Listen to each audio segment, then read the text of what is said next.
Good evening, everyone. It's nice to be with you all. Hey, just a quick announcement.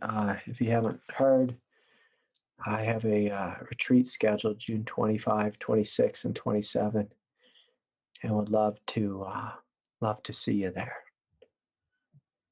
Yeah, looking getting really excited about this upcoming retreat, and so I hope you can join. Details are on the website. I think that's all the announcements. I am going to have a little bit of a break mid-June, and so just make sure you stay up to date with the schedule and look on the Facebook page. But yeah, okay. Why don't we all just take a moment here and just to close our eyes and feel into the body. Give ourselves permission to arrive here fully.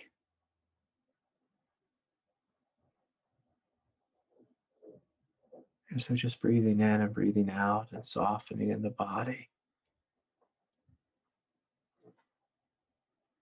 Deeply relaxing.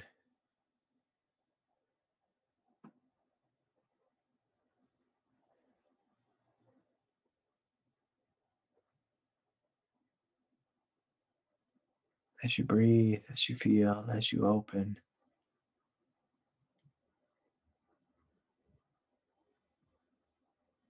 Just settling into yourself. Feeling what is awake and alive right here and right now.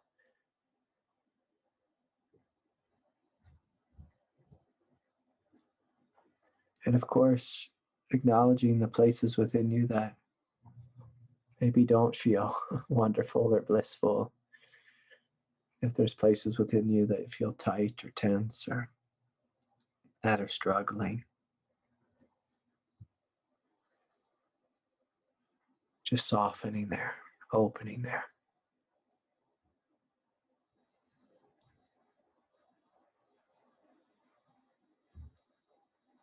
And I encourage you just to open to this question.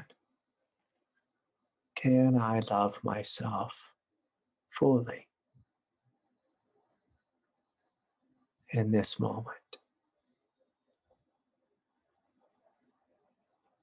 Can I love myself fully in this moment?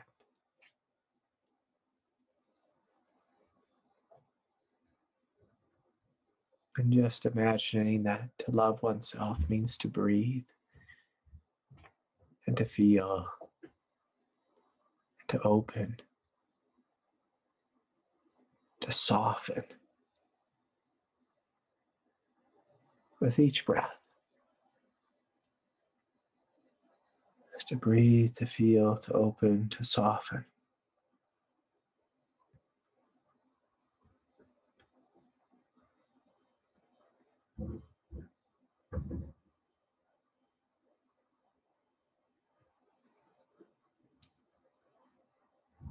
And as you soften, just gently acknowledging that which is good, that which is divine, awake, and radiant about your nature.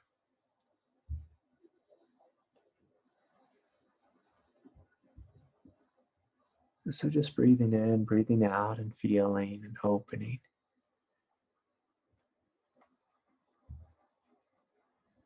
And melting. Melting all the places that are tight, that are tense.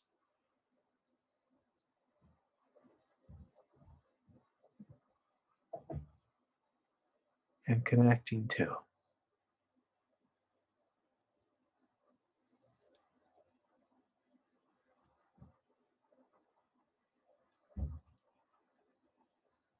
Connecting to that which is good.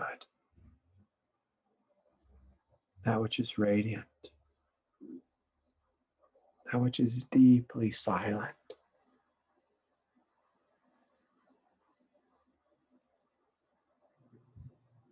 So as you soften throughout the entirety of the body,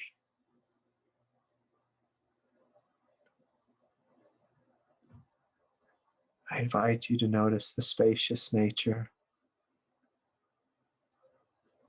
the silent nature,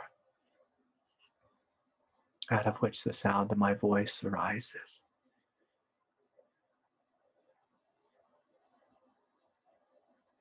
And just gently acknowledging that this empty, yet radiant and receptive silence is always here.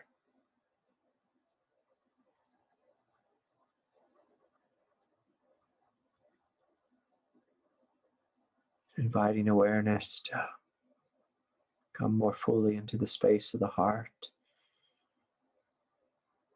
Just feeling this quiet tenderness and innocence of your being.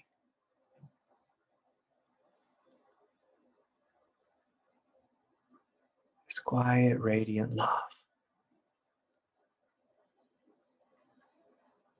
This gentle light of innocence, which has been here since the day you were born.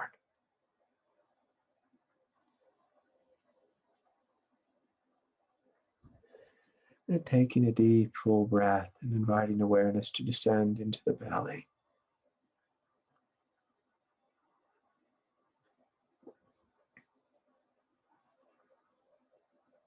Gently noticing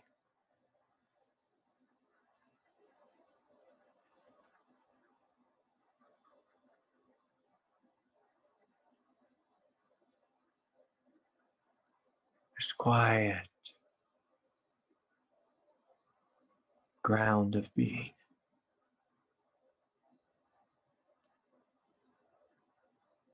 An immense, indestructible presence. Unshakable nature. Deep in the heart. So breathing in and breathing out, just gently feeling.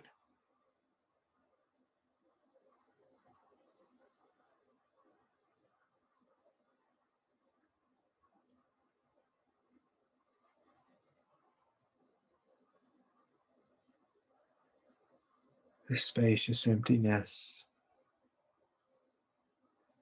this radiant love.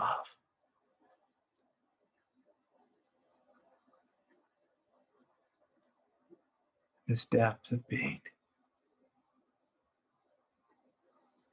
And so I invite you just to gently stay there. Feeling, opening, and asking, how can I love myself more fully?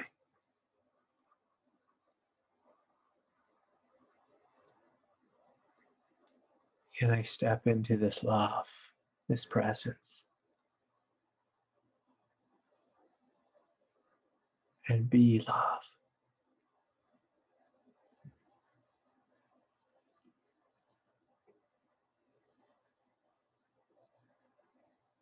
Unconditionally. What would that mean to be love unconditionally?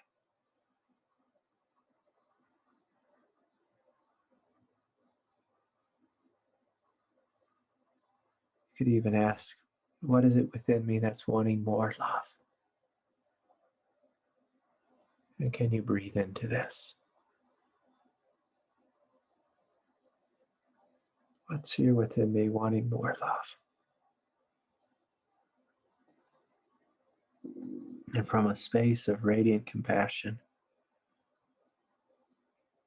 can I include all the aspects of myself and life which I previously rejected or ignored, or bypassed? Can I love?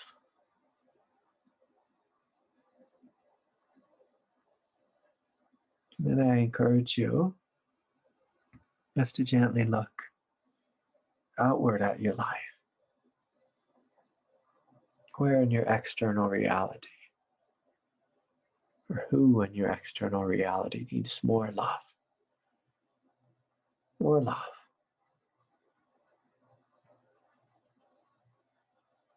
Just inviting love to flow in that direction.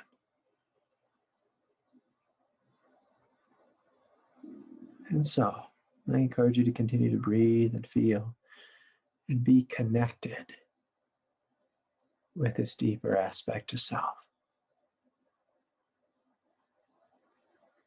So instead of trying to love,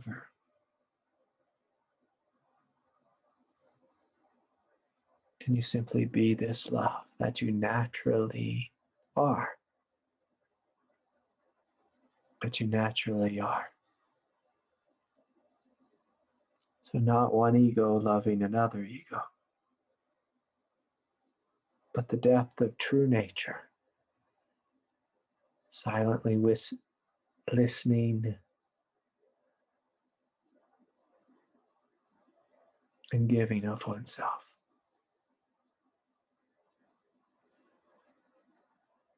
Listening to that which needs love and shining love in that direction.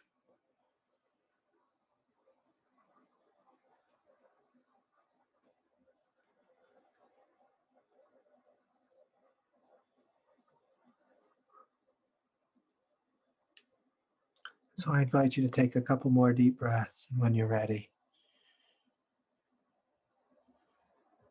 just gently open your eyes.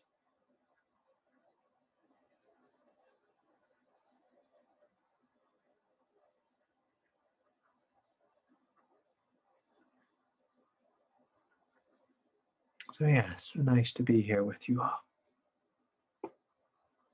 And it's so nice to be with oneself, with oneself. And I have this trail in my neighborhood. I actually have a bunch of trails, but this trail that I like to do where you can go on a little hike and get a view of these big snow-capped mountains. We got a lot of snow this week here in Colorado, even though it's near the end of May. But one day, I think it was Wednesday, I went on a hike, and the trail that I do, I often ride my mountain bike on it. And when you ride a mountain bike, a lot of times you're looking down in front of you, looking at the rocks that you're having to pedal over in the trail. And, you have a little bit of a tunnel vision. And I had this thought that sometimes riding a mountain bike is like being in your egoic nature, because you're looking down at the ground. Like when you're in your ego, your world is so limited. It's so small. It's like you have blinders on, like one of those horses that puts blinders on, so they're not looking off the edge of the cliff when they're on a steep trail.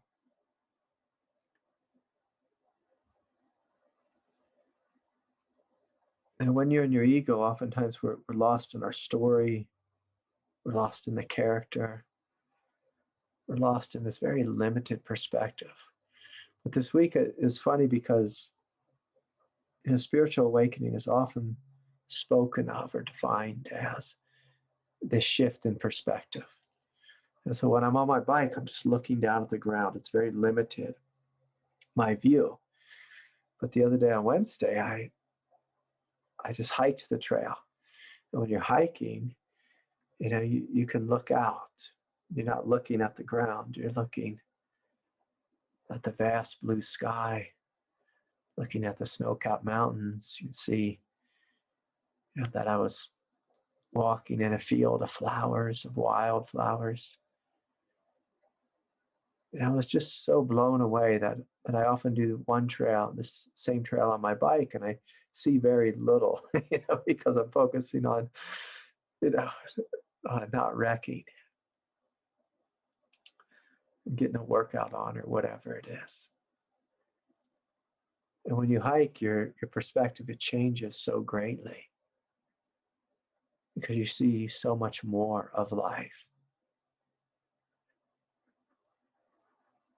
And it's just quite interesting, how people live their lives. Whether it's lost in thought, lost in a dream, lost in some trance state. More and more, I'm always amazed when I go down into the little town of Durango, and I see people just walking across the street. They don't look. They just have their cell phone attached to their head. They're just like you can just see it in their aura. They're just in another world. They're not even paying attention to traffic as they walk across the street. They just walk. They're in an egoic reality, in a trance, in some other world that's not fully here.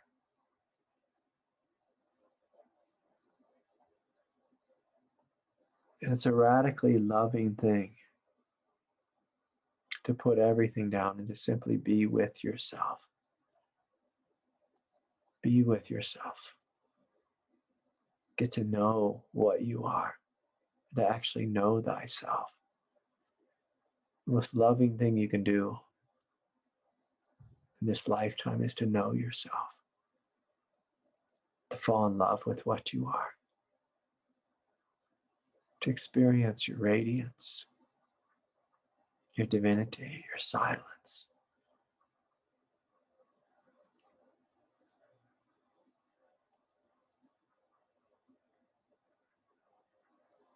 To give yourself the gift of being something more than a character. And I was born in whatever year.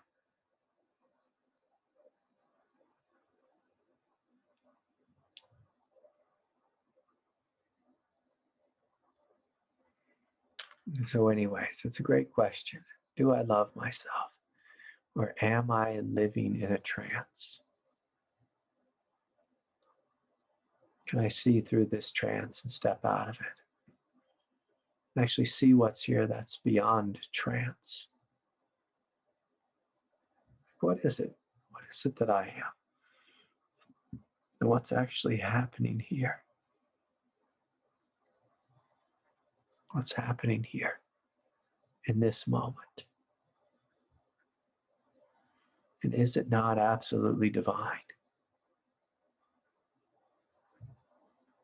Absolutely holy? Whether you're in a supermarket or a Buddhist temple, is this moment holy and divine?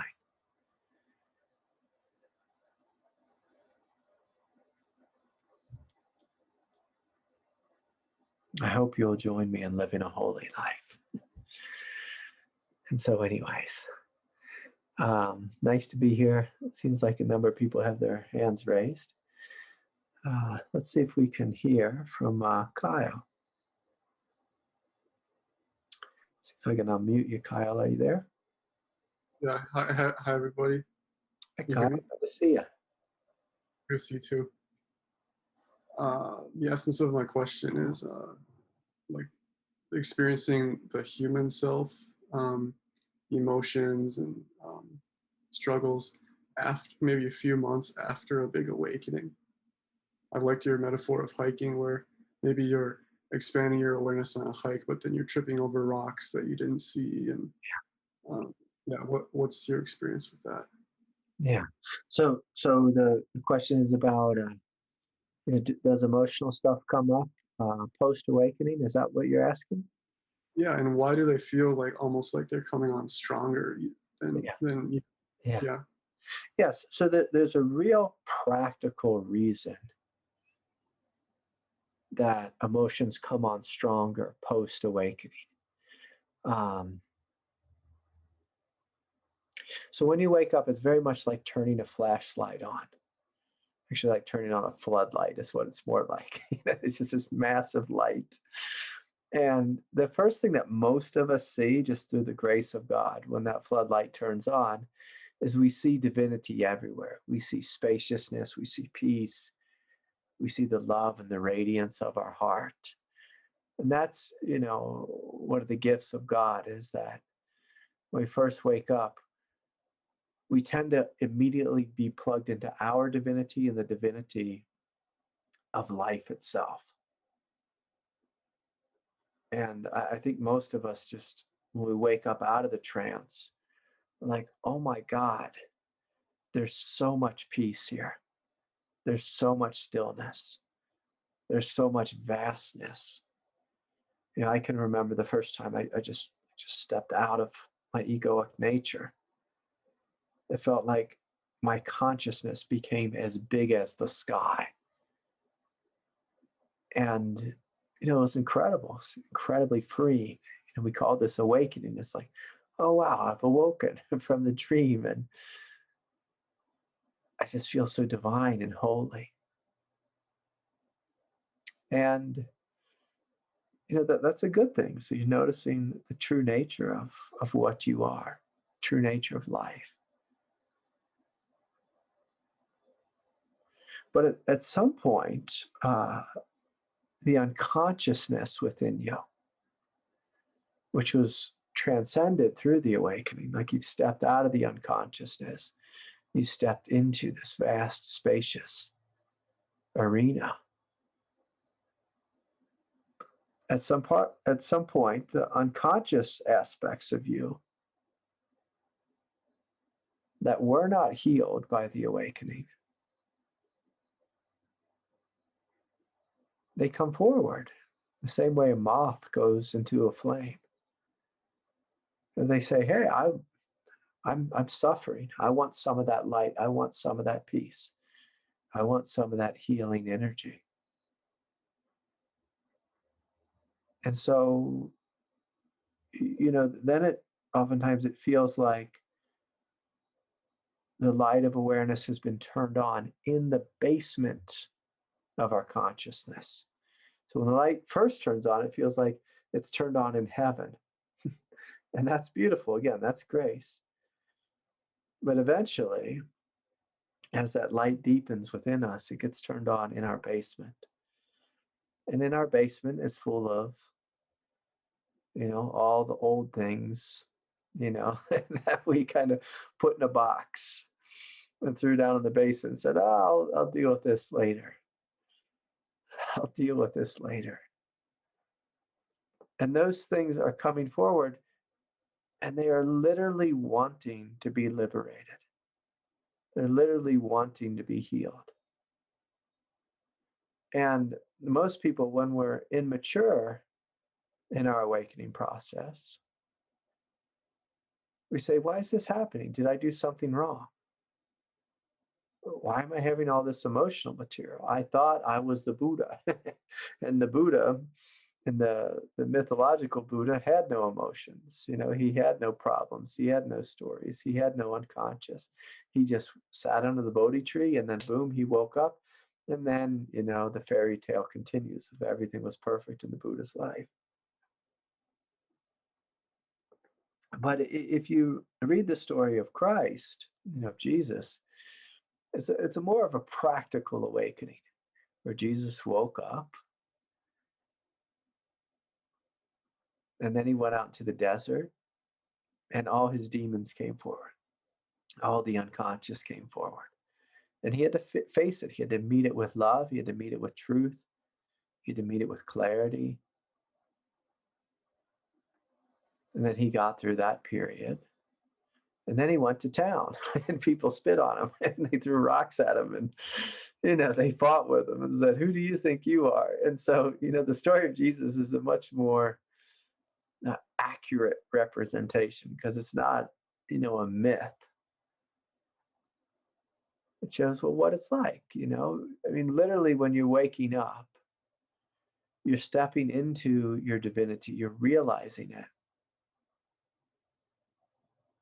But then your unconscious and the unconsciousness of everyone around you is going to do, a couple different things. It's either going to come to you for healing. So your own unconsciousness will come to you for healing. Or your unconsciousness will fight with your divinity. And the people around you, the ones who actually know you, they'll do the same thing. They'll either come to you for healing, or they'll fight with you. They'll fight with you. They'll resist you. And It's not a bad thing. It's just kind of how life works. Life is either stepping toward evolution or it's stepping back into habituation, which is a form of resistance, saying, I don't want to change. I want everything to stay same, same. And this is actually a really good thing because it addresses your humanity. Because our humanity isn't necessarily healed through awakening. Oftentimes, your humanity is simply transcended. So you step out of your human nature. And Sri Aurobindo spoke a lot about this, that transcendence doesn't heal. Transcendence simply transcends. It leaves it behind. Leaves it behind. And you'll find this, that like when you, like if anyone's ever been to a high school reunion, I've never been to one, by the way, but I'm just going to go what I know from other friends who've been. They say it's like going back in time when you see all your old friends that are acting all the same silly, corny ways or same neurotic ways. We all transcended high school, but how many of us outgrew high school? How many of us actually transformed and changed as a human being? When you go back to a high school reunion, you'll see some people did their work and others did not. And others did not. Others did not. And so transcendence isn't doing your work. Transcendence is simply stepping out of. And most people, when we awaken, we step out of. But as the awakening deepens into the heart chakra, then we are invited to love and embrace and transform what's within us. Actually heal. So that our human self is transformed. And so this is a normal developmental a part of the spiritual awakening process, is that we transcend, and then we come down into the body. The awakening descends down into the body. And as it does, you'll see all kinds of dark stuff, all kinds of dark stuff. You know, my little girl, she threw a bouncy ball into one of the bathroom sinks, and the sink didn't have the little stopper in it, you know, that can plug up the water. And so the bouncy ball went down the drain. And, you know, we tried to get the bouncy ball out and we couldn't. And so, you know, like on top of the sink, it looks all, you know, it looks all white and it's all clean. It looks, you know, all porcelain and slick and tiled up and everything. But I had to go under the sink and I had to take the plumbing components apart to get the ball out. Have you ever taken a what's called a P-trap apart at the bottom of the sink? You know, there's all kinds of hair and like mold and sludge and soap scum, and it's just quite disgusting. Oftentimes it looks like there's a what I would call like a dead rat in there. You know, it's just like hair and just like that's what the unconscious is. It's like sludge. It's sludge. And you know what I did was basically I was shining the light of awareness under, you know, into the bowels of the sink today, you know, to fix it and clean it out. And so this is the second stage of spiritual awakening, you know, where we are doing the work of liberation, doing the work of healing. And it's humbling work. It's what a lot of people, the mistake a lot of people make is when they first wake up, they think they are the Buddha, like this transcendent Buddha. You give them a couple months and they realize, oh yeah, I'm still this old human dog, you know, like I have my animal nature and all my problems are still here waiting for me. But you have this really clear perspective where you can see with clarity your human self. But again, seeing something doesn't, you know, transcending doesn't heal, nor does seeing it. What transforms, What heals is love. And so the willingness to hold it, to embrace it, to breathe into it. And at the same time, having the clarity of transcendence to not become enmeshed with the story or entangled with the story, but just rather saying, oh yeah, there's all kinds of unconsciousness within me. And it just wants to be loved. It just wants to be held, just wants to be supported. And if you're willing to do this, then you step into the arena of unconditional love. Unconditional love.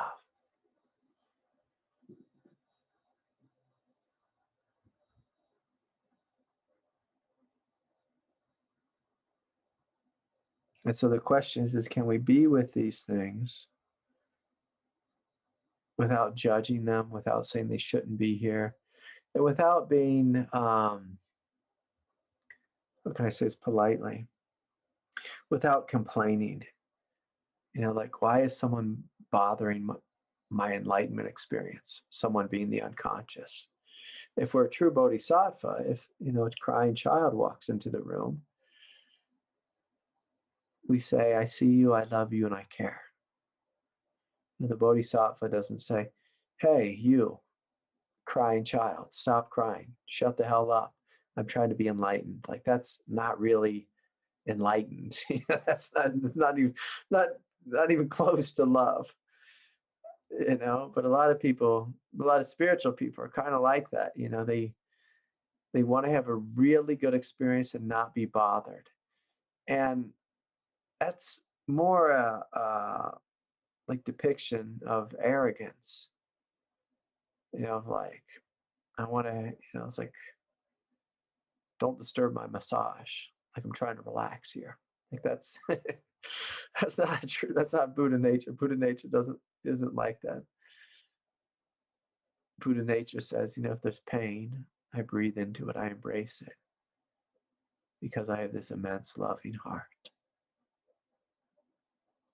And so anyways, it's to be expected. And it's normally shocking. And one of the reasons it is so shocking is because when we first wake up in a transcendent type of way, it often feels like home, like we've just landed in home. It feels so much like home, and it feels so good. And it's like, nothing could ever disturb me ever again. Everything is perfect. Everything is complete. Like, you're realizing your innate completion, like you're totally complete and whole just as you are. Until something starts to boil up out of the unconscious. You're like, what's that?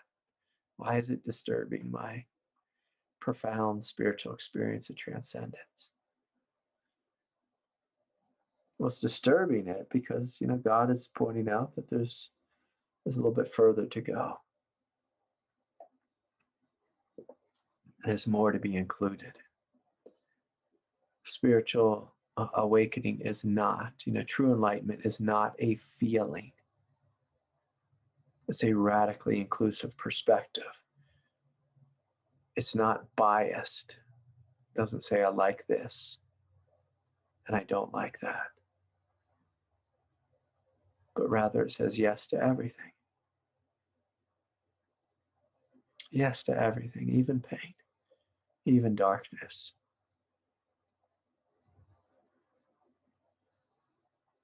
Like, if you feel into the nature of the light of Christ shines into darkness. Shines into darkness. Most people think the light of Christ would just shine into heaven. No, it shines into darkness. It's one of the reasons why so many people discover Christ when they're having the worst day of their life. The worst day of their life. You know, someone in AA told me that more people have come to Jesus through alcoholism, you know, and then AA, than through the Bible. And, you know, there may be some truth to that. It's like, when we truly wake up to Christ, it's normally in the midst of great suffering. That's the energy of Christ. It's just a radical compassion beyond what you like, how you feel. So anyways, beautiful question, Kyle. All right, yeah. So let's hear from William here, from Bill. Bill, are you here? Hello, yes, you hear me? I can, yeah, loud and clear. Good to see you, Bill. Hi there. Hi, everybody. Yes, continuing on with Kyle's question, that sort of thing. I've been, kind of sum up, I've had transcendent experiences, but this time, since 2018, when I had a huge, kundalini awakening and the trauma stuff was so intense. Yeah. I had some intense trauma when I was a kid. And my father was dying anyway, so I was going through a heavy trauma thing. It's been going on since 2018. The first year and a half was super intense, and it's still intense, and it's like not really fun. It's not like I'm having a blissful experience, Yeah. It ain't blissful. So anyway, so I kind of get this thing where the energy comes up, and it's like last night I came up, and I had different, I've been doing different exercises because I had to do something to deal with it in various different methods. Yeah. But anyway, some of them are for discharging, and some of them are trying to equalize things and to balance things. Yeah. And I kind of need both, because sometimes I have to sleep and I have to discharge the energy. Yeah. But what happens is like the energy comes up, and it's like it comes up and I'm feeling this energy, and sometimes what it does is like it brings up the idea of accepting everything. It brings up the inner critic, the inner negative loops and stuff. And it's like I can't, it's like the different parts of me can't find the place of love because it kind of brings everything up. Yeah. And I guess the idea is to find that, step back and just wear yourself as the witness, but sometimes it just is like a little bit like in a washing machine, It's like, Yeah. It doesn't have that. So Bill, one of the things that I often invite is, if you imagine the inner critic, you can just imagine him seated before you. Okay. And if you look into his eyes, and if you were able to tell me, like, what's his emotional state? Is the inner critic blissful? Is he happy? No. How's he feeling? He's unhappy. He's very unhappy. Yeah. Yeah, he's not happy with how things are going. Yeah. Yeah. So he's not happy. He's not happy. No. It's important to remember that the inner critic is not bad. He's trying to help. He's just trying to help in a way that's, well, it's just not helpful. So, he's trying. It's like sometimes we have friends in life who are trying really hard to help us, but the advice they're giving us are just not that helpful. But if you can just look at him, a critic, from a place of compassion, I'm even going to encourage you to close your eyes right now, and the rest of us in the song that can join in on this, because most of us know the experience of the inner critic, and you just see your critic seated before you and just looking at them, and from a place of compassion, seeing that the critic is not happy, that the critic is just really struggling, actually, and has been trying so hard for so many years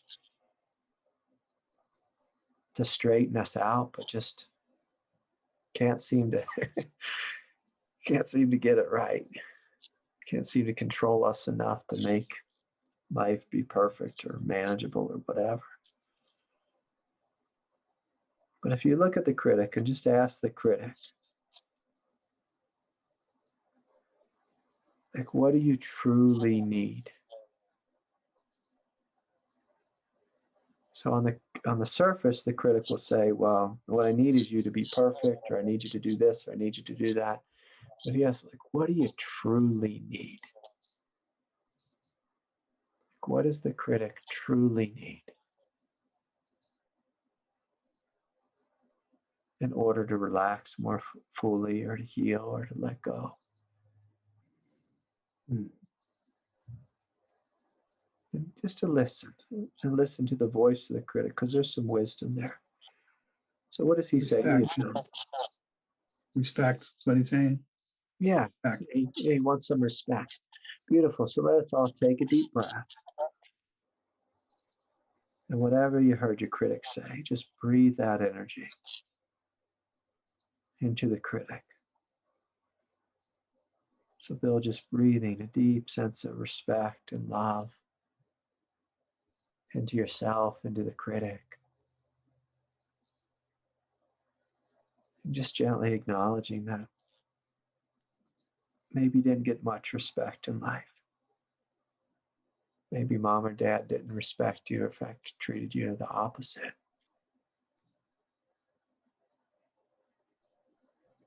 And so in this moment, we're going to love the critic fully by giving them what they truly want. And so I want you to imagine, Bill, just flooding that critic with respect. Just seeing everything that is good about you, everything that is true about you, seeing everything that is right about you. Seeing and acknowledging this quiet sense of nobility and integrity. All the ways you've tried so hard. You're absolutely worthy of respect.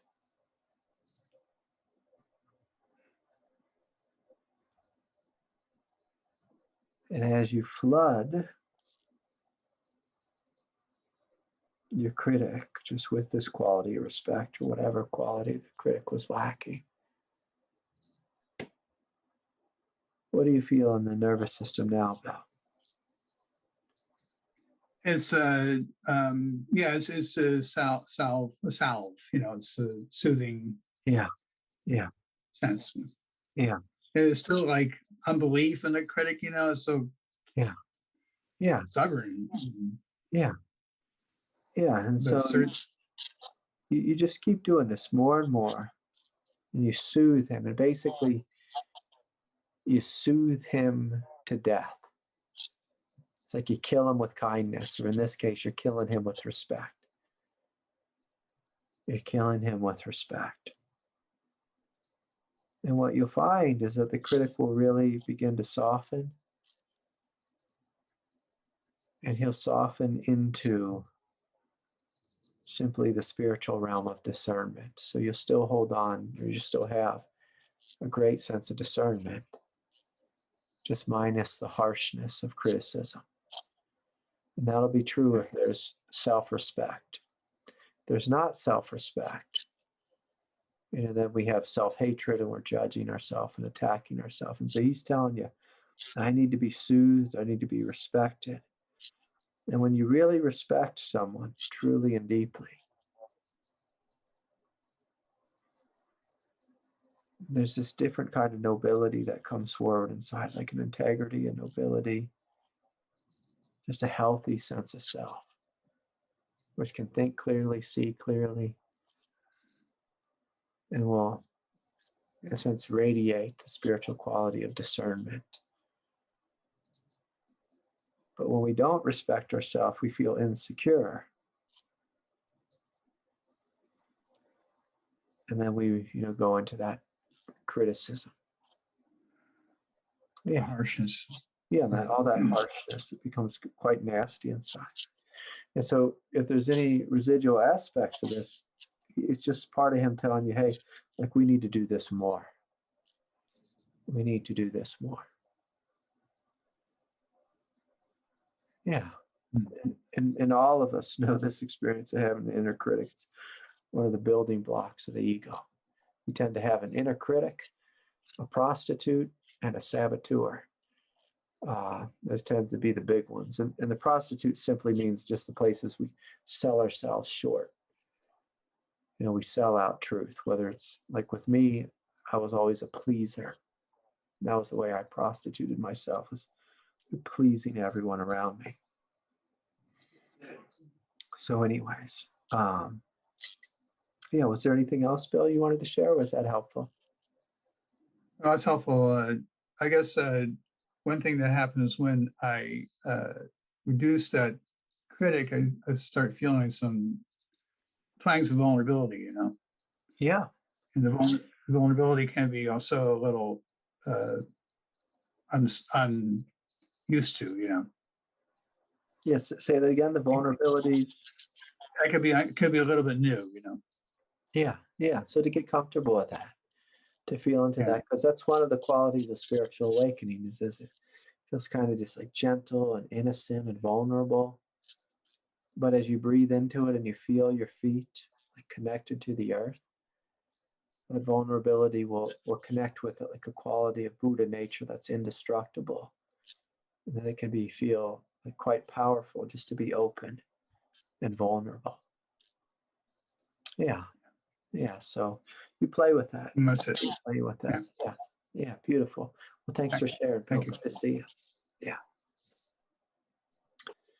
All right.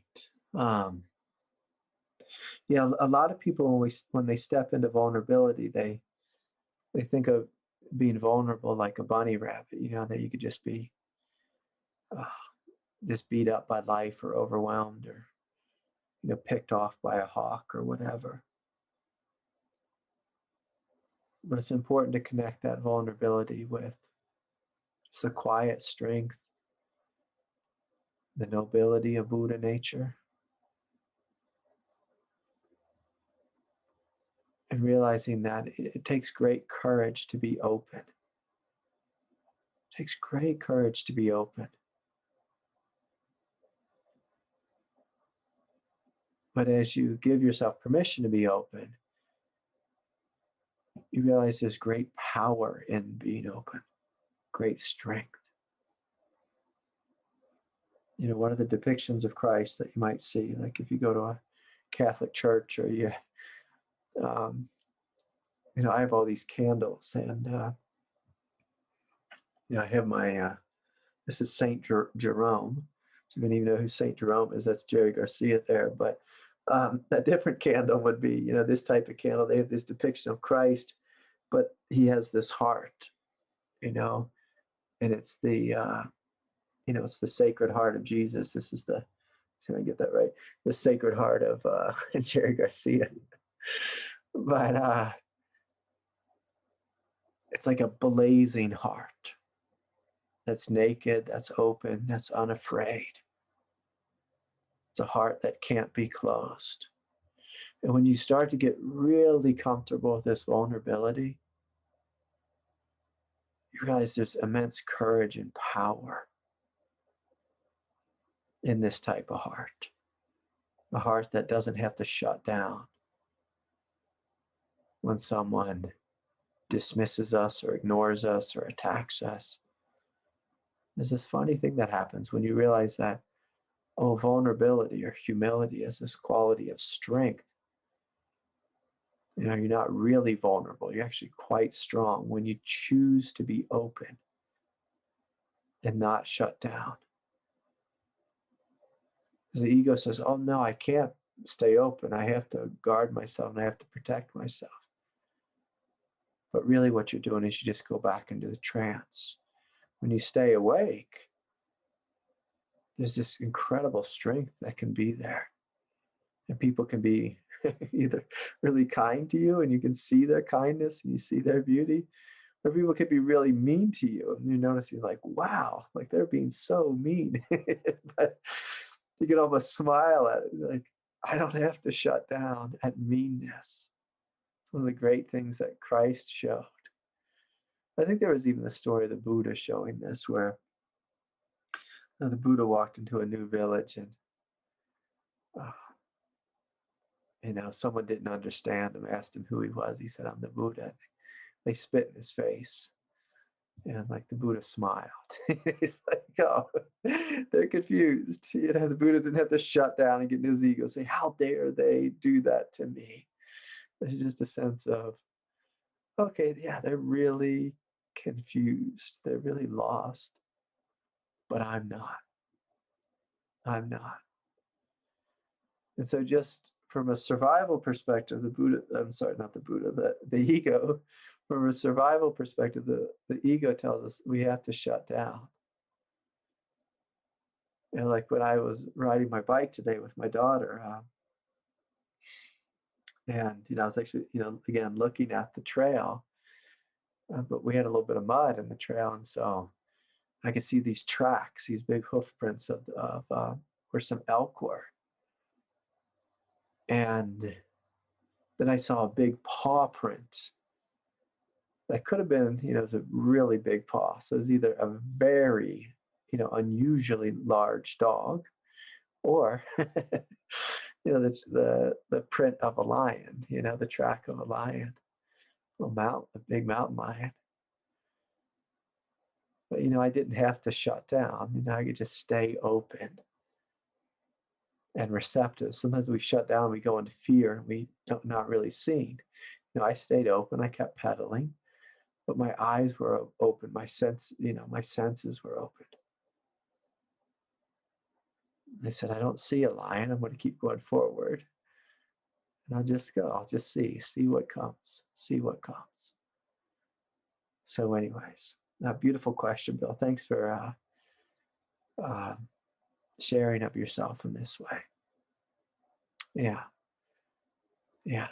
And this is something we can all do. Whenever these aspects of ego come forward, you can invite them. Just imagine just seeing them seated right before you. And just basically asking them, what do you want? And normally the ego will tell you what it wants on a surface level. And that's not the answer. We ask, what do you really want? So we ask them the question again. So like on the surface level, if you're irritated, you ask your ego, what do you want? It might say, I want a beer. But it's like, okay, what do you really want? And you realize, oh, I'm scared, I'm hurting, I feel insecure. I need to relax, I need to be soothed. And so then we provide that to the human part of ourselves. And when you soothe the ego and give it what it truly wants, like the emotional need, what happens is it will soften. And then through the avenue of Tantra, it'll show you its true self. Its true self. It'll show you an aspect of truth. Which it's like with Bill here, he faced the inner critic, and as he opened, he found the spiritual quality of vulnerability, which is a quality of actually non-dual awareness. And so this is Tantra, where we ask the ego, what do you want? Like, what do you really want? Like, what are you needing? And you breathe that into the ego, and it'll soften. And then it goes into the fire of transformation. And something beautiful will come out of it. Will come out of it. And so anyways. All right. Let's hear from Richard. Richard, do you have a question today? Yeah. Hi, everyone. Very good to be here. Very good to see all of you. Yeah. I thought I'd just say a couple of things very brief before I lead into my question. I just loved the questions that have been asked tonight, and I was thinking that it's actually kind of nice when life brings you a lot of hell as a part of the incarnation, because as you wake up, life doesn't bring you less of that. It brings you more, if not your own, then other people's and the world's. Because that's a part of this plane, and it's probably not talked about quite enough on the awakening path. Probably spook people away. I don't know. It's a teaching kind of for whom and when it's time. But it's very real. It's very true. And so, anyways, that leads me into my question around. And it's also such a beautiful thing when the interpretive overlay starts to get seen through a little bit. Yeah, and you can just kind of be with the direct here and now experience, because then regardless of what you're moving true. You know, most of the suffering that we experience going through any hell or difficulty has to do with that interpretive overlay. Yeah. And so, you know, as that's falling away, or I'm just experiencing a lessening of that, Craig, I wanted to ask you about the transition period of, you know, most human beings are living from the mind. They're living from that interpretive overlay. Whereas I think the movement of awakening ends up moving from a feeling impulse. You've talked about this. You say, hey, when you're with a master, you'll notice that they don't think.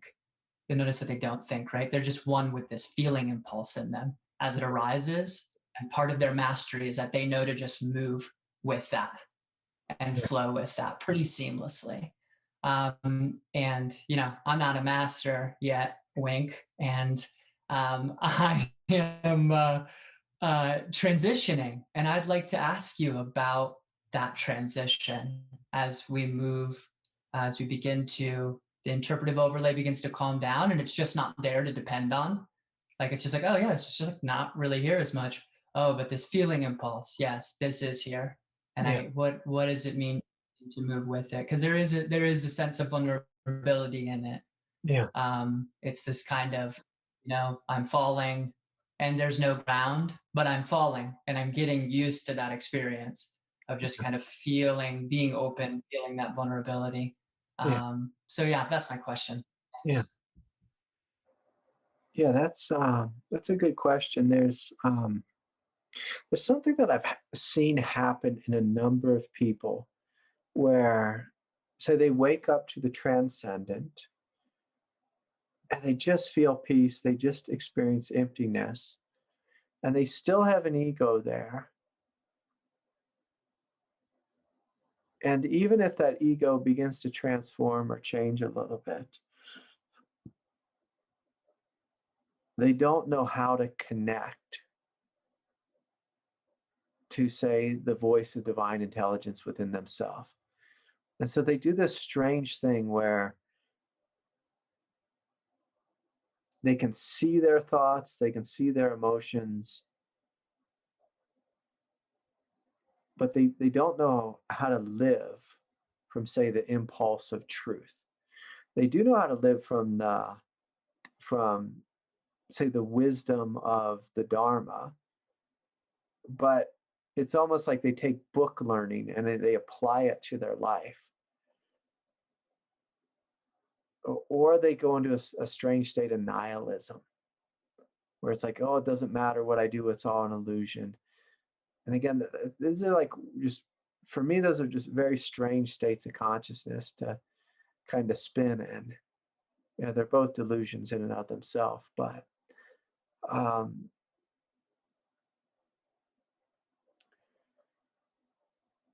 so if you have a connection to God, if you have a connection to this higher intelligence, and you're inviting God, say, to speak through you, to live through you, to act through you. You know, somewhere, I think it was the St. Francis prayer, or it's like one of these old Christian prayers. You know, it's God, like, God, will you speak through me? You know, will you give me the strength to first listen, to understand others, to be there for others, to be compassionate toward others? And so the feeling impulse that Richard is bringing up, like one of the impulses is say the impulse of strength. And I like to call it the intelligence of strength. And so as you let go of your own human mind, you can either just kind of step into no mind, but then it becomes very difficult. Like, well, how do I make a decision in the world? And again, a lot of people, they step into no mind, but their ego's there, and they're looking at their ego and they're saying, well, my ego's bad, so I'm not going to go there for it. And so what I'm going to do is I'm going to go to, you know, my studies of the Dharma. This is, the Buddha said, do this, so I'm going to do that. Christ said, do this, so I'm going to do that, whatever. Or they say, well, I'm just going to say it's all an illusion and just do what I want, need as much chocolate as I can. because it's all an illusion. And again, those are just two mistakes that a lot of people make, Richard, during this transition. And a deeper thing can really give birth. Like if you want to know what mastery is, you have to know how to listen. And so like with the example before, it's like, oh, well, I'm listening to what the other teachers are saying, and I'm just going to try to mimic that. And that's not what a good master will teach you. You know, a master doesn't want you to mimic them. They want you to find out, like, how can you be connected like they are connected? And so the thing that I like to imagine here is, okay, we have an egoic mind. Once I transcend that egoic mind, I need a new mind in its place. And so the beautiful thing is when you go into the body, when you go into the 7 chakra centers, you find that there are 7 points of intelligence, 7 points of divinity, 7 new minds that are readily available to you. And in a sense, Bill, he just pointed this out. He was in egoic mind with the inner critic. And as he works with Tantra, through this willingness to embrace the critic, to love it, to transform it, he stepped into this different type of mind, the mind of vulnerability. And if you feel into vulnerability, it has an intelligence to it. It's like a soft innocence that's receptive and open. And so it's through that doorway that you begin to discover this impulse or this intelligence. So it's listening through vulnerability. And you'll find like the easiest voice, at least the easiest voice I think to find within oneself is the voice of the heart. So the voice of your heart will tell you which way to go. And it will tell you if you give it a chance. And it will tell you much more clearly and loudly if you don't have trauma on the heart or within the heart. I say on the heart because trauma tends to cover the voice of the true heart. And so again, here's another mistake people can make in this transition. They open up, or they let go, they transcend whatever. They come into a state of awakened awareness and they go to make a choice. I need to make a choice. I'm going to ask my heart. But as soon as they go into the heart, they find there's pain and there's trauma there, there's darkness there, there's a contraction there. And they say, oh, okay, there's pain there, so I'm not going to ask that. And see, that's a fundamental mistake. Like if you ask your heart any question, like, should I go this way? Should I go that way? And if you get no answer or you feel heaviness in your heart, that means you need to do work there. You need to do some healing work there. When you heal the trauma that covers the heart, you can hear the voice of mastery very clearly. Like that voice, it's just right there. It's speaking to you. It's literally speaking to you in every moment. But the voice of the heart, the voice of any of the chakra centers, tends to be quiet. It just feels like a cool breeze. Again, this is a skill of mastery, is listening to the cool breeze versus what most everyone does is they listen to the loud voice of ego. I want this girl, I want this guy, I want to be with this person, whatever. And so I just chase my desire because it's loud. Desire is loud. I want another cookie. It's loud. Like the other day, we were all in the van, and me and my wife and Ani, we got out, we went on a little hike, and Doodles stayed in the van, and he saw a bag of cookies. He just got that bag of cookies, and he ate all of them. So the voice of desire was loud in Doodles. Now I know Doodles knows that he shouldn't be eating those cookies. I know he knows. But the voice of his heart was quiet in that moment, but the voice of ego was loud. He listened to the voice of ego, and he ate a whole bag of cookies. And, then you get sick,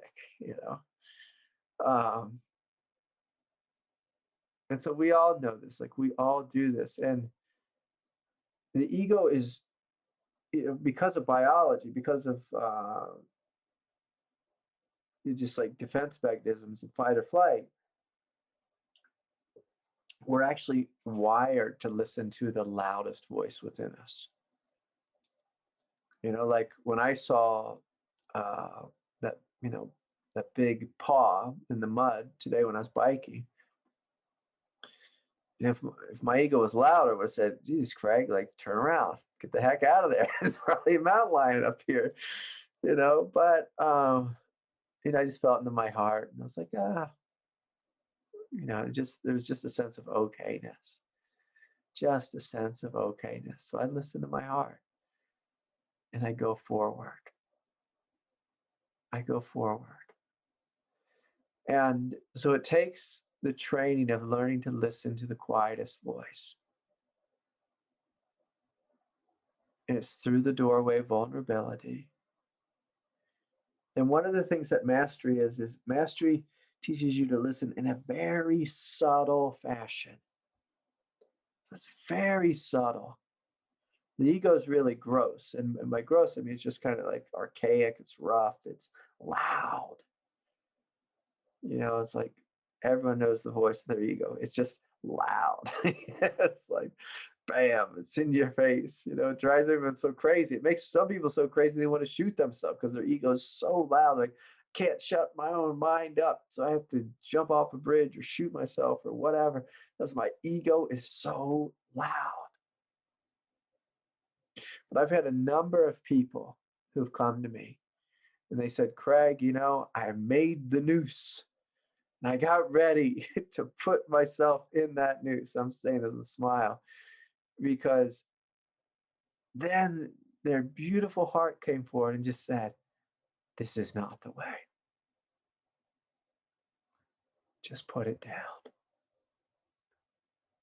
Just put it down. And see, when you listen to this very quiet voice, like voice of pain, like the voice is like, I'm in so much pain, I want to kill myself.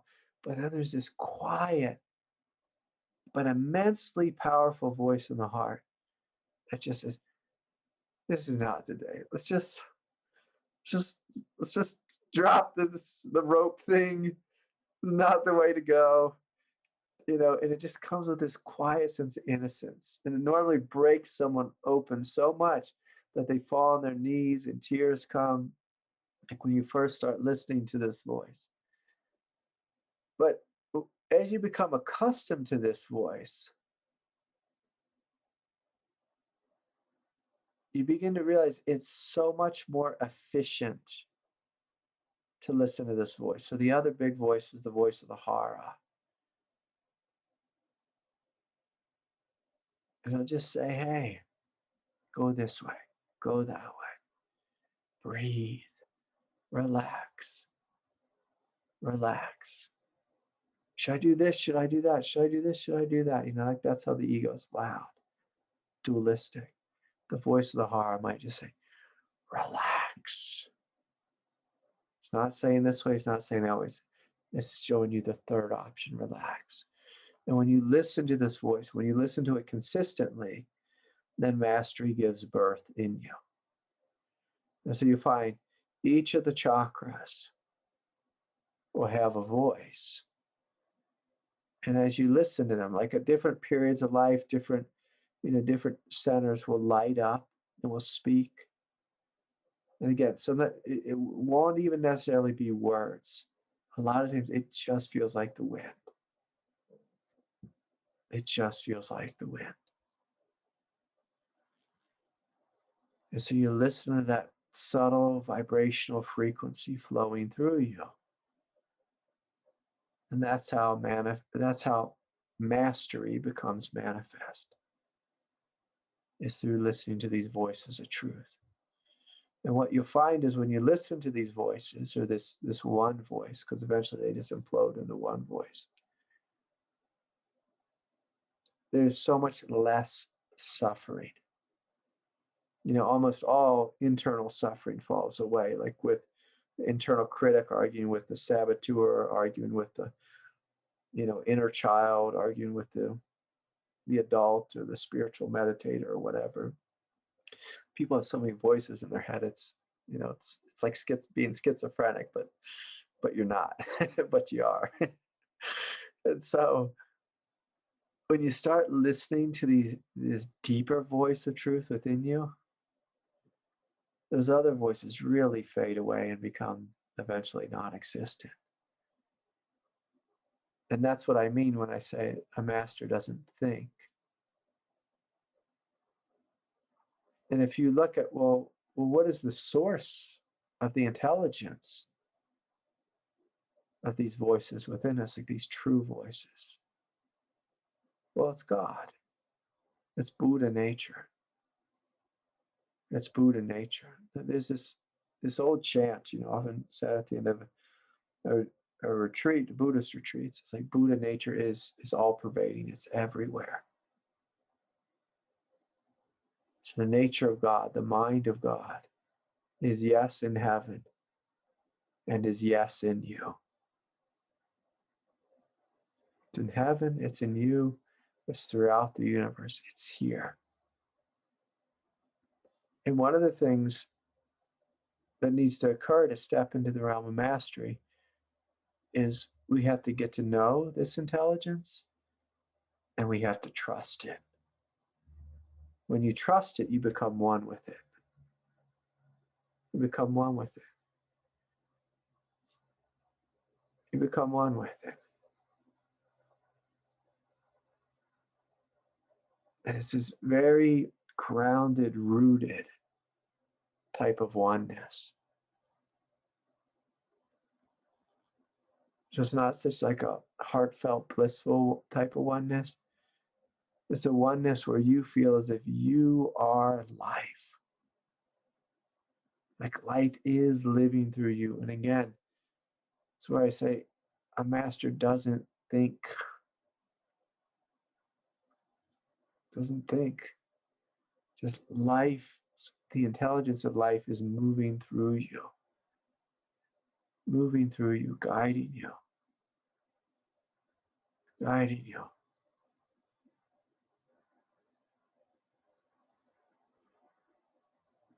And it takes it takes great courage for a lot of people to surrender to this, to surrender their spiritual superego.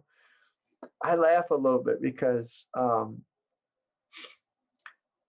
I realized, you know, when I was fairly young on the path, that I was such an idiot. I was just such a fool. It's just like, I can't trust my mind. I just cannot trust this thing. And so I just had this ongoing prayer, you know, like, Lord, your will, not mine.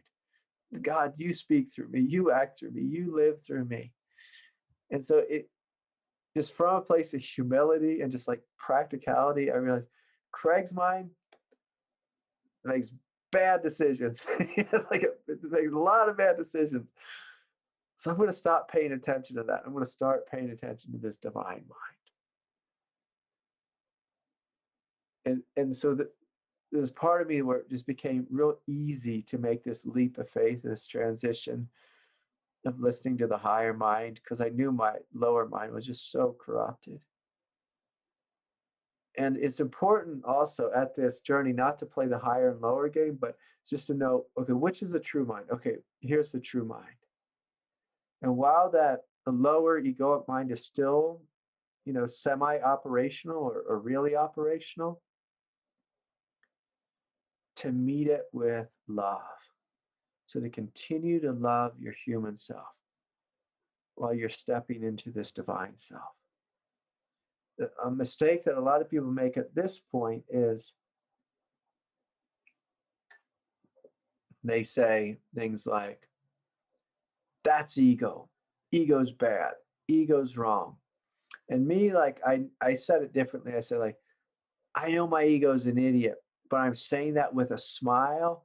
And I love that idiot. Like, I love that boy. I'm not saying, you know, I'm not cursing him. I'm not cursing him to hell or damning him. I just acknowledge he's a fool, but boy, do I love that fool. And when you love that fool and you include him, then he resists less. So and this is very important. So to step into mastery, if we want the process to be smooth and fast or faster, we don't want to create a war with our own mind. We want to make sure we're loving the lower aspects while courageously choosing the higher. And not saying the lower aspects are bad. That's ego, and that's not allowed here. People do such spiritual violence to themselves. And I did that for a while. So I was like a little bit violent to my own ego. And I realized this isn't the way forward, to be violent to my own humanity. The more violent you are to your humanity, even with spiritual principles or teachings or practices, the more the ego revolts. Whereas when you love it, the ego can actually kind of melt and then look to true nature, and it becomes quite quiet. Quite quiet. So anyways, the ego can truly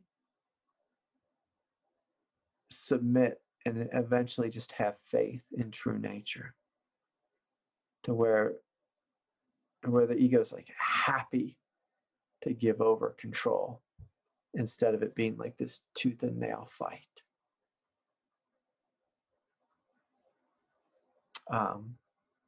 Yeah, I hope that was helpful.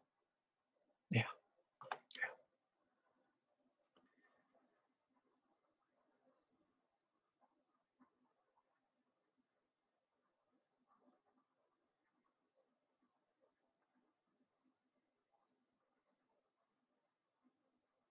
Yeah, well, I wanted to share something with everyone. Just this beautiful act of humility that I received from one of my teachers. A number of months ago,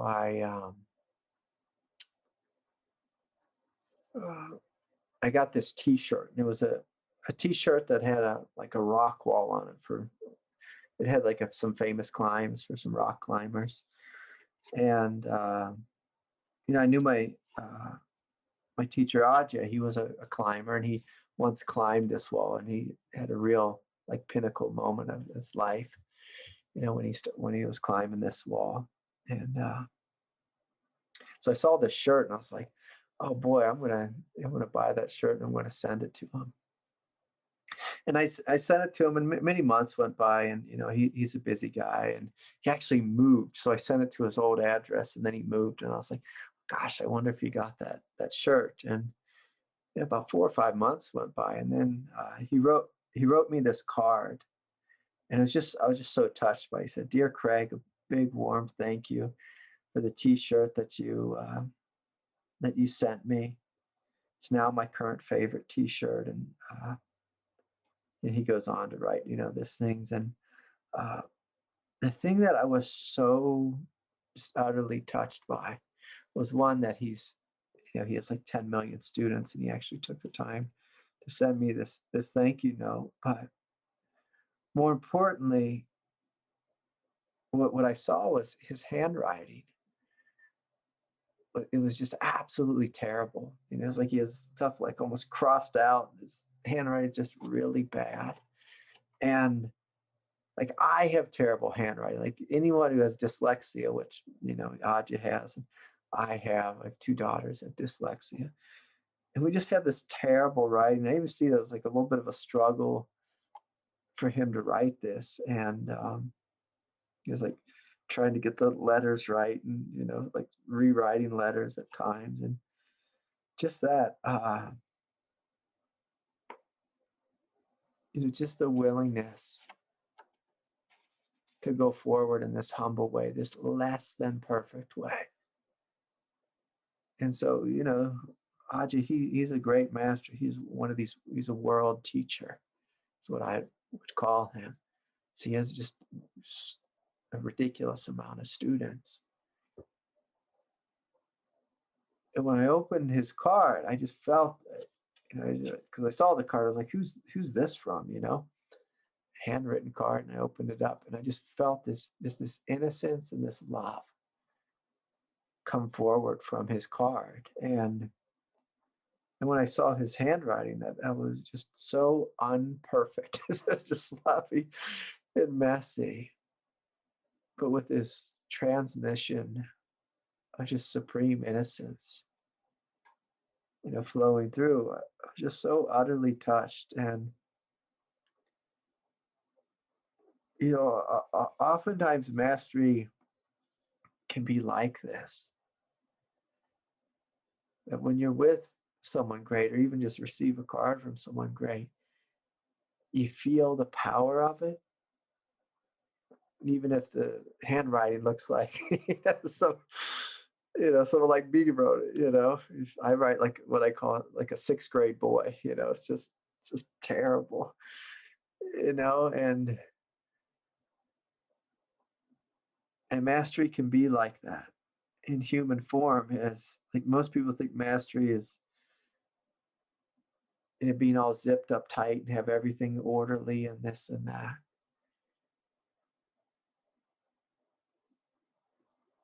But there's this very particular transmission that occurs. It's almost Christ-like.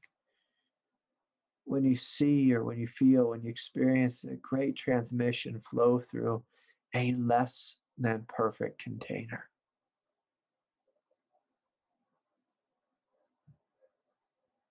And we have so many spiritual myths of,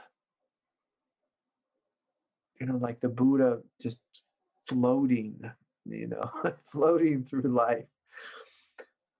And all these bodhisattvas floating through life, or all these Christian saints floating through life. But normally that's not the case. Normally it's a myth. It's a myth. And in myths, often the teachers wrote about as they're masters in their mind and their emotional nature and their humanity.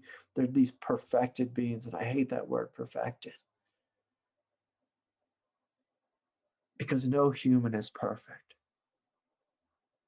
No human is perfect. One of the ways the Tibetans, they get across this point is in the tantric lineage of Tibetan Buddhism. Well, there's a story of Naropa, which is he was this great scholar. And he was studying the Dharma. And at some point, this woman walked up to him, when he was outside, the monastery or wherever he was studying. And the woman said, do you know the words in those books, that you're reading? And he said, oh yeah, of course I do. Of course I know them. I'm a great scholar, is what he was thinking. And, she kind of smiled at him. And then she looked at him again and she said, do you know the meaning of the words? And because he wanted to please her, he kind of lied. And he's like, oh yeah, I know the meaning of the words.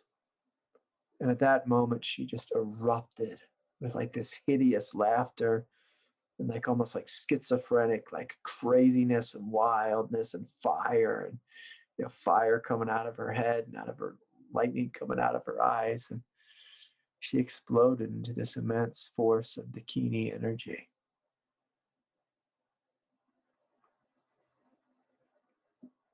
It's like in that moment, he woke up and realized that he needed to step more fully on the path. And that's when truly his studies began. And sometimes a master can play a game with us like that, can have some of that Dakini energy where they're just free with their emotions. And sometimes I do this and I give myself a little bit of trouble. Is someone will tell me about their pain and I almost like laugh hysterically. And I don't mean in any way to be laughing at the person, but some of the laughter or fierce emotion that's shocking will cut through in quite an unexpected way. Like the self-consciousness or like the kind of the BS nature of the ego, to cut through the crap and go directly to the experiences. One of the things that happens when you're with the great masters, they can be so open in say the throat chakra area. It's so open in the heart.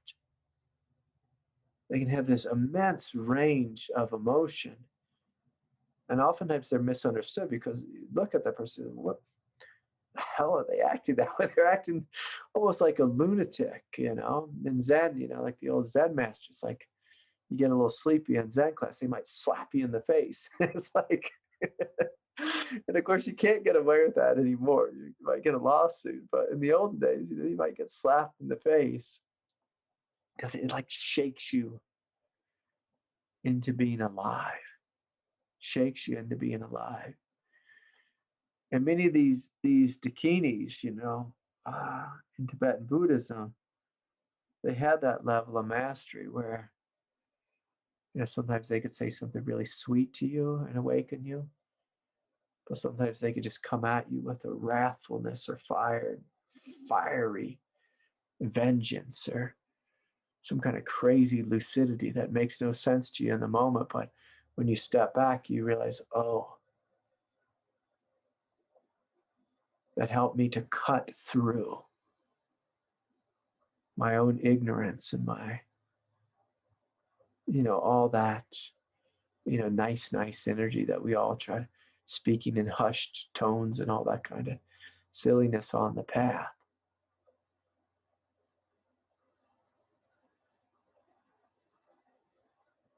And the reason I bring this up is because one of the ways that we learn to trust in mastery is like listening to that real quiet, smooth voice, innocent voice of the heart. But when you come down into the hara, sometimes the hara, if you listen to it, it'll speak like that, it'll just be like, boom, you just say something. And it'd be like, wow, I can't believe I just said that. And it could almost seem like egoically impulsive. But when you feel into it, it has a power of truth like a lightning bolt. That has the ability to shock something into, almost a state of like of just wakefulness, just through the shock. It has the energy to create change very quickly, very swiftly.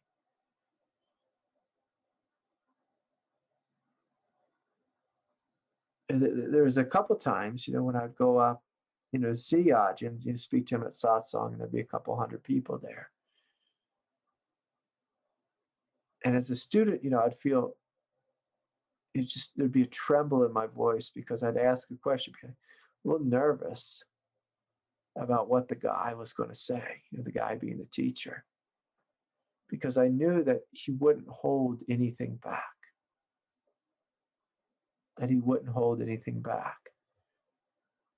And so when the master checks in with the heart, when the heart just speaks through them, it can come like a bolt of lightning. It can be quite shocking. I've there's been times when I was doing couples counseling early on, and I would speak from this place. And boy, sometimes people would get so angry at me because I'd simply speak the truth. I say, look, I'm just going to tell the truth. I'm not here to play nice. I'm not here to sugarcoat. I'm not here to be gentle with your ego. I'm just, you came here, you're paying me money, so I'm going to speak the truth. Like, it's my job to speak the truth. And the ego doesn't think that that's my job. The ego doesn't say, hey, my job is to speak the truth. The ego's job is basically to defend and guard or attack or run or freeze or hide or maintain or manipulate. People play so many games in life. But the voice of mastery, it just doesn't play games. So anyways, beautiful question, Richard. Looking at the time, and so I better just look at some of these other questions real quick. Hi, Craig. I feel deep dread. My heart chakra is tight and heavy. I feel tightness in my throat chakra. I keep regurgitating. I think because I've been suppressing myself expression most of my life, it kind of scares me, and I don't know what I should do about it. Yeah, Conrad, one of the simplest things you can do is just a psychological practice of getting a journal and just sitting down, becoming quite quiet, going inward, and just asking yourself, what am I feeling? And then giving yourself permission just to write down on paper what you're feeling. And you just, so it's opening the throat, softening the throat, just what am I feeling? What's here that wants to be spoken? And just let it come out on paper. Let it literally, say, get it off your chest. But I want you to imagine just vomiting it out on paper. It's a wonderful throat chakra opening activity. And then, if you look at it, if there's some truth there, I encourage you then, after you've written, say like fill the page with what's within you, or fill a notebook in a couple pages, and then just to read it out loud. And I like to do this for 3 days. So you write it in the first day, then you read it out loud as soon as you've written it, and you're listening to yourself from a place of the heart. Then you put it away, you get it out the next day. Again, you connect with your heart, and you read it out loud, and you're witnessing what has been within you. And on the third day, again, you listen with your heart, and you read it out loud, and then you torch it. You give it back to God. You give it back to life. It's a great thing to do. So Conrad, that's one thing. Of course, you can go talk with a therapist. The notebook's a lot cheaper. A therapist could be more helpful, but a notebook's a good start. Hi, Craig.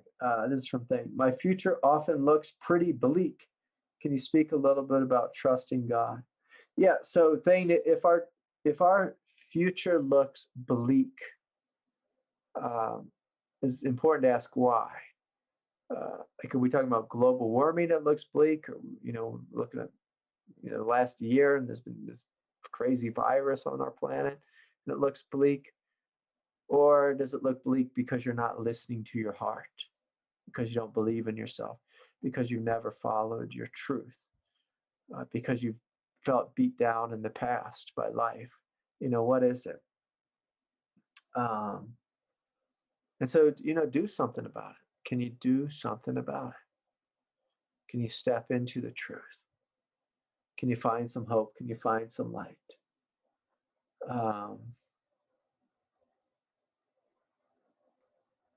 Can you ask your heart, well, what is my true path? And am I living it? Would be a good place to start a thing. Okay. One last question, comment here. Craig, is it common for both of these stages to happen simultaneously? I'm sorry, Leela, I must have lost touch with the question there. Is it common for both these stages? I'm not sure which stages you're referring to. But I can say this, just on the path, sometimes stages go one stage and you stay there and you work through all the layers and levels of it. Then you move on to the next stage, and then you do all the healing work there. Then you go on to the third stage. That's how it's taught, like in textbook style spirituality. In reality, oftentimes you're going through different stages all simultaneously. There's different layers that are connected to each other. Like, so often people have issues in their throat and their belly simultaneously, and you can't just heal the throat chakra. The throat chakra has to do with expression, but you also have to connect to the fear in the belly and face the fear. When you face the fear, expression tends to heal and be fluid, if that makes sense. So oftentimes they happen simultaneously. Thane writes, Craig, the course of my health looks to be leading to unbearable suffering, and I don't know how to stop it. Yeah. So Thane, one of the things that I can say is, I'm an individual who lives with chronic pain, just from a head injury and different back injuries, and I've just beaten up my body just too much in this lifetime. One of the things that I've done when I've gotten to a place of just feeling bleak or feeling unbearable suffering is basically I took all of my money, all my finances, all my resources, and invested in a life of healing. And so I did countless hours of massage therapy, chiropractics, acupuncture. Basically, I realized I was going through a healing crisis and I needed to do everything I could to heal. And so I dedicated my life to that, even if it meant going broke, even if it meant going broke. And I went completely broke and then went in debt, spent everything on healing, maxed out all the credit cards and everything, and then got to a place where I felt much, much better inside. And still have ongoing pain, but I don't feel bleak at all. I feel open and awake and loving. And also there's sometimes some real physical pain there that I have to breathe through and work with. But I don't feel like hopeless. I feel quite radiant. And so invest in yourself, my friend. Okay, last one here before we're done.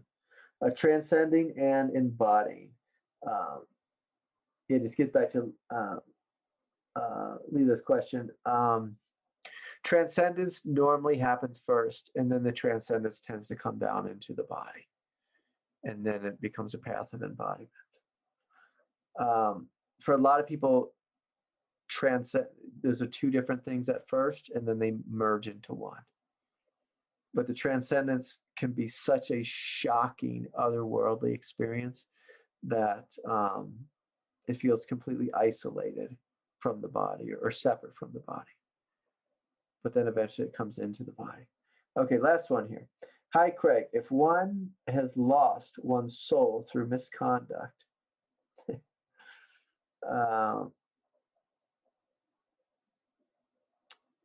okay, so Will, I think you've brought this question a couple of different times. You cannot be disconnected from your soul. Your soul is you. You cannot lose you. What you can do is you can, make some big mistakes in life. And when you do make big mistakes, basically what's happening is whenever you make a mistake, it simply means you're not listening to your deepest truth in your heart. And if you stop listening to your heart will shut down. And when your heart chakra is closed or contracted or shut down, you'll feel as if you've lost yourself. And so the question is can you make amends? Can you reconnect with your heart? Can you feel the guilt, the shame, the heartache, the pain, the suffering you've caused through misconduct? Can you feel, can you acknowledge, can you beg for forgiveness for those you've hurt? Can you beg for forgiveness? Can you forgive your own self for being a human? The only reason any of us make mistakes is because we're scared. To make a mistake is to turn away from your heart. We turn away from our heart because we're scared or because we're hurting. And so people are not born mean. We're not born wrong. We're not born bad. We're not born defiled. There's just a part of you that didn't know how to listen to your heart. So can you reconnect to your heart, Will? This is my invitation to you. And so nice to see you all. I'm going to go. It's late in the evening. Much love to each and every one of you. If you have not signed up for the retreat, please do. Thank you for all your love, your support, your donations. Thank you for sharing your heart with me. So much love to each and every one of you. Good night, everyone. Bye for now.